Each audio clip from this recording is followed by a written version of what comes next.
హల్లెలూయా. దేవునికి స్తోత్రం. మీకు అందరికీ కూడా నా యొక్క శుభాభివందనాలు తెలియజేస్తున్నాను. ప్రియ దేవుని సంగమ, అనుదిన ఆత్మీయ ఆహారముగా ఈరోజు దేవుని యొక్క వాక్యము గలతీలకు రాసిన పత్రిక 6వ అధ్యాయము 9వ వాక్యము. మనము మేలు చేయుటయందు విసుకక యుందము, మనము అలయక మేలు చేసితిమేని తగిన కాలమందు పంట కోతుము. హల్లెలూయా. దేవునికి స్తోత్రం. దేవుని బిడ్లారా, మేలు అనే ఇత్తనం విత్తడానికి అలసిపోవద్దు. ఇతరులకు మేలు చేసే మనస్సు కలిగి ఉండటంలో అలసిపోవద్దు.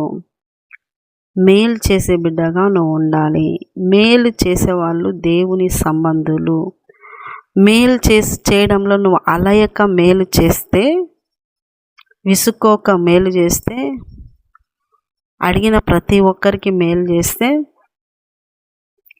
ఆ మేలుకు తగిన పంట కోత కాలమందు నువ్వు కోసుకుంటావు.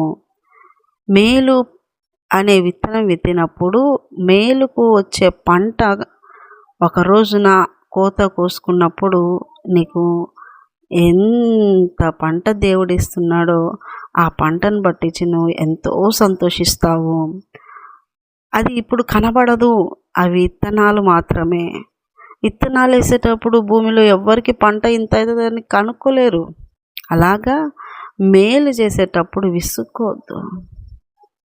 మేలు చేయి, మనస్సు మేలుతో మేలు చేయాలని నింపుకో. ఇతరుల పట్ల మేలు చేసే బిడ్డగా ఉండు. ఎందుకంటే నీకు కూడా దేవుడు మేలు చేస్తాడు. ఆ మేలు కోసుకునే వరకు నువ్వు మేలు చేస్తూనే ఉండాలి. అది దేవుని పిల్లలకు దేవుడిచ్చిన మాట. దేవుని పిల్లలు మేలు చేసేవారుగానే ఉండాలి కానీ కీడు చేసేవారుగా ఉండకూడదు. ఒకవేళ వాళ్ళు నీ పట్ల కీడుగా ప్రవర్తించినప్పటికీ వాళ్ళు నీ దగ్గరకు వచ్చి క్షమాపణ అడిగితే క్షమించాలి. వారి పరిస్థితుల్లో దీనంగా ఉండి నీ దగ్గరకు వచ్చినప్పుడు వారికి సహాయం దయచేయాలి. వాళ్ళు తిరిగి మళ్ళీ నీ దగ్గరకు వచ్చి అడిగినప్పుడు పెట్టాలి. అది దేవుని పిల్లల యొక్క మంచి మనసు.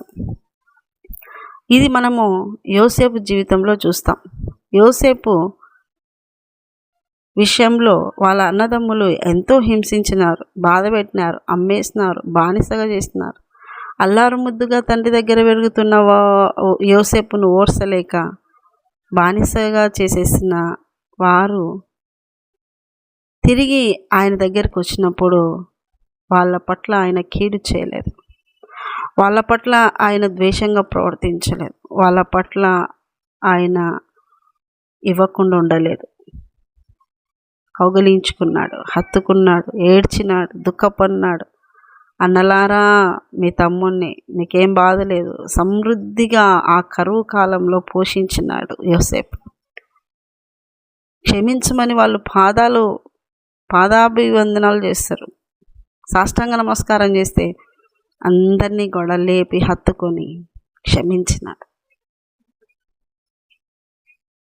వాళ్ళ నాన్న యాకోబు చనిపోతే ఇంకా నాన్న చనిపోయినాడు, తమ్ముడు మనల్ని ఏం చేస్తాడో అనే భయముతో ఉన్నప్పుడు యోసేపు, నేను అలా చేయను అన్నలారా, మీ పిల్లలకు నేను ఖచ్చితంగా మేలు చేస్తాను అన్న మనస్సు కలిగిన వాడు యోసేపు. దేవునికి స్తోత్రం. దేవుని పిల్లల లక్షణం అది. మేలు చేయడము దేవుని పిల్లల లక్షణం. కీడు చేయడము, నష్టం కలిగించటము, ద్వేషంతో ఉండటము, ఇవన్నీ సైతాను బుద్ధులు. ఒకరికి కీడు తలపెడుతున్నావా, నువ్వు మంచి అయితే దేవుని బిడ్డ. కీడు చేసే బిడ్డలు సైతాను బిడ్డలు.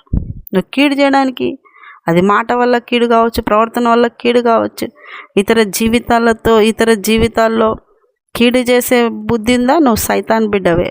నష్టం కలిగిస్తున్నావా, సైతాన్ బిడ్డవే.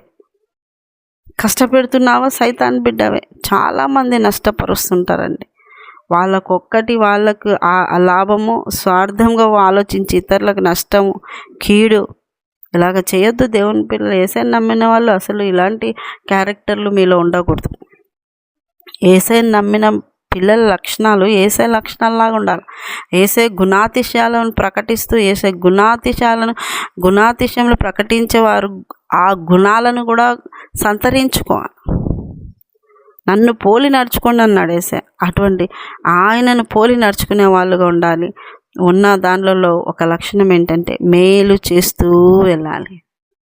ఇతరులకు కీడు తలపెట్టద్దు, ఇతరులకు నష్టం పెట్టద్దు, ఇతరులను కష్టపెట్టద్దు, ఇతరులు నష్టపోవాలని కోరుకోవద్దు, ఇతరులు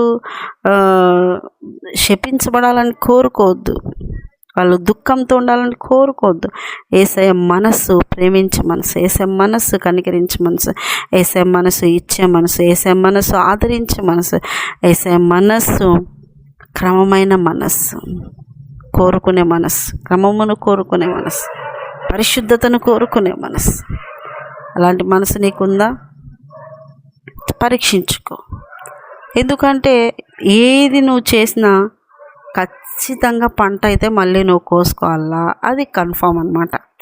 ప్రతి విశ్వాసి ఇది తెలుసుకోవాల్సింది ఏంటంటే, నువ్వు ఏం విత్తుతావో, విశ్వాసాన్ని ముసుగేసుకొని ఏం విత్తుతున్నావో, విశ్వాసాన్ని చెప్పుకొని ఏం విత్తుతున్నావో, ముసుగేసుకొని విత్తినా మామూలుగా విశ్వాసిగా నిజంగానే నీ ఆత్మ సంబంధంగా దేవుని ఇష్టంగా దేవుని చిత్తాన్నిగా వాక్యానుసారంగా మేలు తిన్నావు అనుకో, మళ్ళీ మేలు అనే పంట నువ్వు కోసుకుంటావు, దేవుడిచ్చే మేలు అనే పంట కోసుకుంటావు. అదే ముసుగేసుకొని విశ్వాసం అని నువ్వు ఏం కీడు విత్తుతున్నావో, ఎలాంటి నష్టం చేస్తున్నావో, ఎలాంటి కష్టపెడుతున్నావో, ఏ పరిస్థితి నువ్వు చేస్తున్నావో, ఏ పనులు నువ్వు చేస్తున్నావో, ఏది నువ్వు చేస్తున్నావో అది ఖచ్చితంగా కొన్ని దినాలకి మళ్ళీ నీకు ఆ పంట ఒళ్ళో కొలుస్తానన్నాడు దేవుడు, ఒడిలో కొలుస్తా అన్నాడు.